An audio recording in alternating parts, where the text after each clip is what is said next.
আমাদের আজকের রেসিপি হেঁচি শাক বা হেলঞ্চা শাক। এই শাকে রয়েছে ভীষণ পুষ্টিগুণ ও স্বাস্থ্য উপকারিতা এবং খুব সহজ কিছু উপকরণ দিয়ে এই শাক রান্না করা যায়। তাহলে আসুন আমরা ঝটপট রান্না চলে যাই। এই শাকটা আমরা বেছে বেছে উঠিয়েছি, তো সেক্ষেত্রে বাছার তেমন কিছু নেই। খুব কচি ডগা তুলেছি, দেখতেই পাচ্ছেন। এখন শুধু ভালো করে একটু দেখব কোনো পোকামাকড় আছে কিনা, তারপরে পরিষ্কার করে ধুয়ে নিব।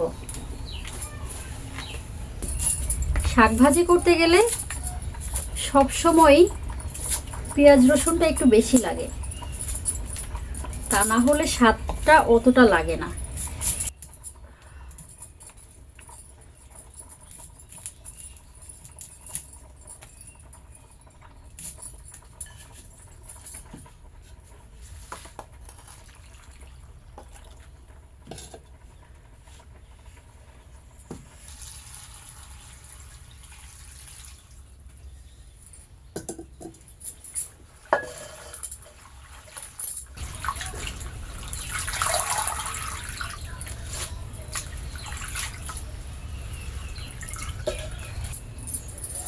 এখন আমরা শাকগুলো একটু ছোট ছোট করে কুচি করে নিব, তাহলে আরো দ্রুত হয়ে যাবে রান্নাটা।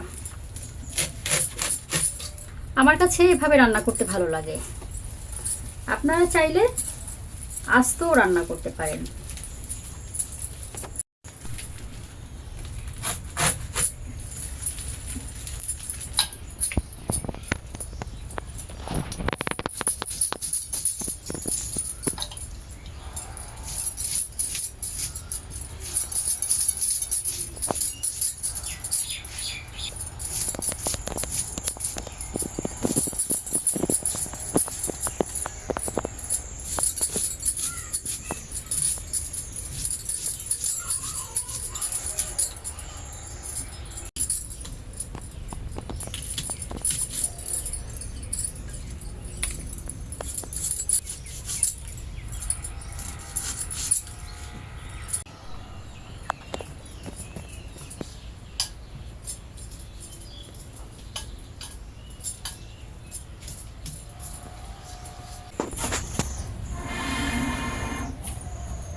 আমরা এখানে প্রথমে পরিমাণ মতন তেল দিয়ে নিচ্ছি। তেলটা আমরা সবসময় এক মাপে দেই না, কারণ হচ্ছে এক একজনের তেল এক এক রকম করে খায়, কেউ একটু কম খায়, কেউ একটু বেশি খায়। তো আমরা আমাদের পরিমাণ অনুযায়ী দিয়ে দিচ্ছি, আপনারা আপনাদের পরিমাণ অনুযায়ী দিয়ে নেবেন। শাক রান্না করতে গেলে তেলটা কিন্তু একটু বেশিই লাগে।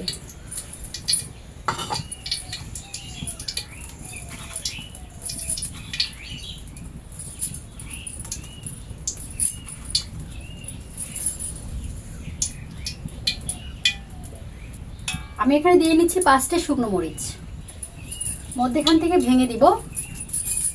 শুকনো মরিচটা প্রথমে দিলে খেতে কিন্তু খুব সুস্বাদু লাগে এবং সুঘ্রাণ বের হয়।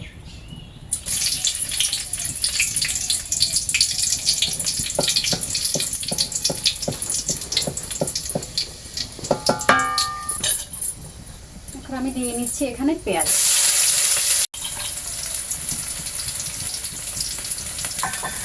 এখন দিয়ে নিচ্ছি রসুন।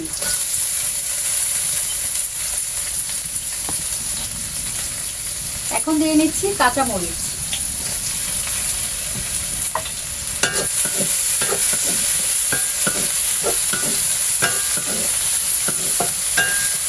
শাক ভাজি করতে গেলে পেঁয়াজটা কিন্তু বেশি লাল করা যাবে না।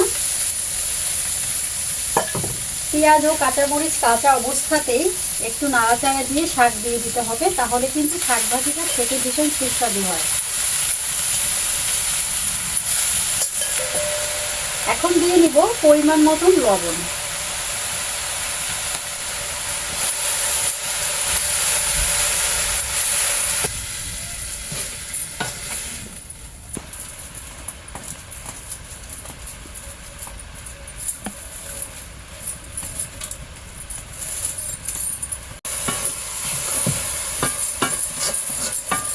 এখন আমরা ঢাকনা দিয়ে ঢেকে রাখবো কিছুক্ষণ।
দেখতে পাচ্ছেন শাকে কিন্তু পানি উঠে গেছে। এই পানিটা শুকালেই আমরা শাকটা নামিয়ে নেব। শাকটা রান্না করতে গেলে ঘন ঘন নাড়াচাড়া করতে হবে।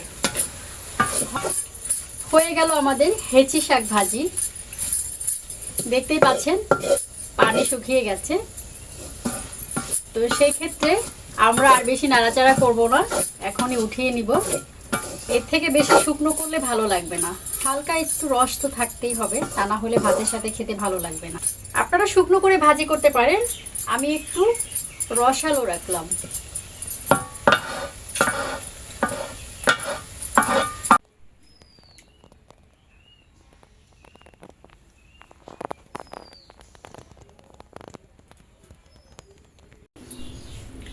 হয়ে গেল হেঁচি শাক ভাজি। গরম গরম ভাতের সাথে খেতে কিন্তু দারুণ। আপনারা এইভাবে হেঁচি শাক ভাজি করে খেয়ে দেখবেন এবং কমেন্ট করে জানাবেন। ধন্যবাদ।